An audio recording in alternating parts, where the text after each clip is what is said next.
సభాధ్యక్షులు లక్ష్మణ్ రెడ్డి గారు, వేదిక నిర్మించినటువంటి పెద్దలు తులసిరెడ్డి గారు, అలాగే వివిధ పార్టీలకు చెందినటువంటి నాయకులు, మరి సమావేశం ఈ ధర్నాకు విచ్చేసినటువంటి సోదర సోదరులందరికీ కూడా నా యొక్క జై భీమ్.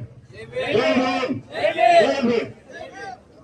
ఎందుకంటే జై భీమ్ అని ఎందుకు చెప్తున్నానంటే, ప్రపంచ మేధావి, భారతదేశ రాజ్యాంగ నిర్మాత డాక్టర్ బిఆర్ అంబేద్కర్ గారి యొక్క రాజ్యాంగ స్ఫూర్తికి విరుద్ధంగా చేసేదే ఈ యొక్క ప్రైవేటీకరణ, మెడికల్ కాలేజీల ప్రైవేటీకరణ.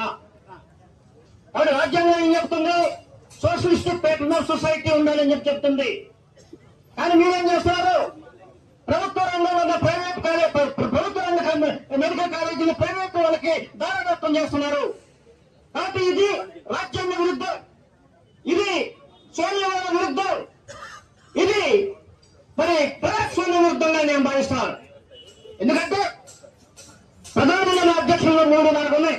ఒకటి, పీపీపీకి అప్పచెప్పడం వల్ల యాజమాన్య హక్కులు కోల్పోతుంది ప్రభుత్వం. ప్రభుత్వానికి యాజమాన్యం ఉండదు. భూములు అప్పచెప్తున్నారు, బిల్డింగ్లు అప్పచెప్తున్నారు, ఇన్ఫ్రాస్ట్రక్చర్ అప్పచెప్తున్నారు, వాళ్ళకి రోడ్లు వేసిస్తారు, వాళ్ళకి అన్ని రకాల సౌకర్యాలు కలిగిస్తారు, నిధులు ఇస్తారు, శాలరీస్ ఇస్తారు, అన్ని రకాలైనటువంటి సౌకర్యాలు ఎక్విప్మెంట్ ఇచ్చి ప్రైవేట్ పెత్తనం ద్వారా మరి నిర్వహణ జరుగుతుంది. కాబట్టి ఏంటి? లాభాలన్నీ ప్రైవేట్ రంగానికి, అప్పులన్నీ ప్రభుత్వానిక.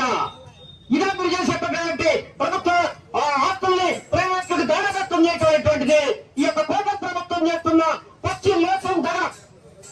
కాబట్టి దీన్ని రిపబ్లికన్ పార్టీ ఆఫ్ ఇండియా మరి బిఆర్ అంబేద్కర్ గారి పార్టీ నిర్ధూమ్యంగా ఖండిస్తూ ఈ యొక్క ధర్నాకి మద్దతు ప్రకటిస్తుంది. కాబట్టి మనమంతా కూడా ఈ యొక్క చర్యని ఖండించాలి. ఒకటి, యాజమాన్య హక్కులు కోల్పోతుంది ప్రభుత్వం. 2, ఫీజులు ఎక్కువగా చేస్తారు ప్రైవేట్ నిర్వహణలో ఉన్నటువంటి కాలేజీలు. కాబట్టి ఫీజులు అధికంగా చేస్తే పేద విద్యార్థులు కట్టలేని పరిస్థితిలో ఉంటారు. దళిత, బహుజన, బలహీన వర్గాలు, మైనారిటీ వర్గాలు మరి మెడికల్ విద్య దూరమయ్యే ప్రమాదం ఉంది.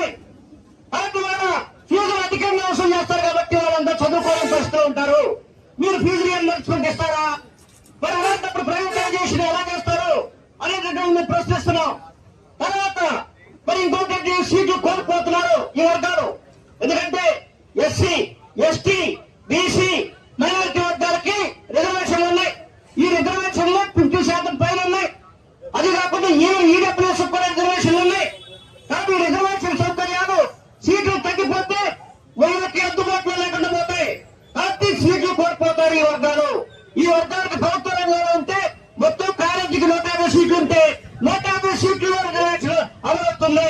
కానీ మీరు ప్రైవేట్ చేయడం వల్ల సీట్లు ప్రైవేట్ పరమయ్యి మేనేజ్మెంట్ కోట, తర్వాత ఎన్ఆర్ఐ కోట, ఇలాంటి కోటాలకి కోట్లాది రూపాయలకి మీరు అమ్ముకుంటే ఈ రిజర్వేషన్ యొక్క వచ్చేటటువంటి ఫ్రీ సీట్లు తగ్గిపోతుంది జరుగుతుంది. కమ్యూనల్ కోట తగ్గిపోతుంది. కాబట్టి పూర్తిగా ఎస్సీ, ఎస్టీ, బీసీ, మైనారిటీ వర్గాలు నష్టపోతారని చెప్పి సందర్భంగా తెలియజేస్తూ ఈ ప్రభుత్వాన్ని వాళ్ళు తగ్గ పెట్టుకోవాలని చెప్పి ప్రకటిస్తున్నారు. ఇంకొకటి, దీనికి పారదర్శకత లేదు.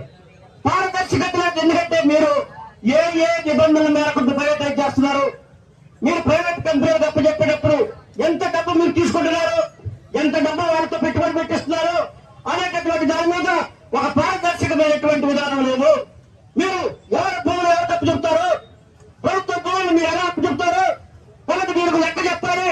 కాబట్టి దానివల్ల వచ్చే బెనిఫిట్ కంటే కూడా జరిగే నష్టం ఎక్కువగా ఉంది. మెడికల్ కాలేజీలో ప్రైవేట్ రంగాలు ఉంటే క్లినికల్ ఛార్జెస్ కూడా తక్కువగా ఉంటాయి. కాబట్టి దానికి అటాచ్డ్ మెడికల్ హాస్పిటల్స్ అన్నింటిలో కూడా పేదలకు వైద్యం ఉచితంగా అందుతుంది.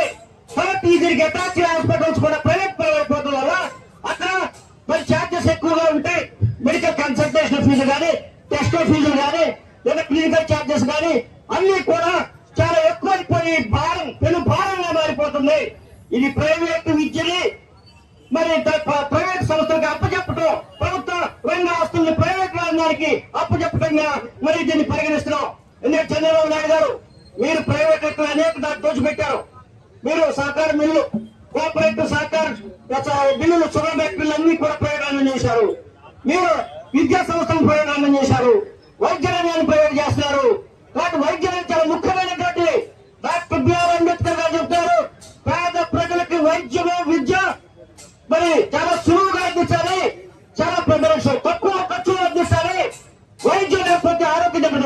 చూసాం. కరోనా సమయంలో ప్రభుత్వ ఆసుపత్రులు ఆక్సిజన్ లేక, సిలిండర్ లేక, డాక్టర్లు లేక, బెడ్లు లేక అనేక వేల మంది చనిపోవడం మనం చూసాం కరోనా సమయంలో.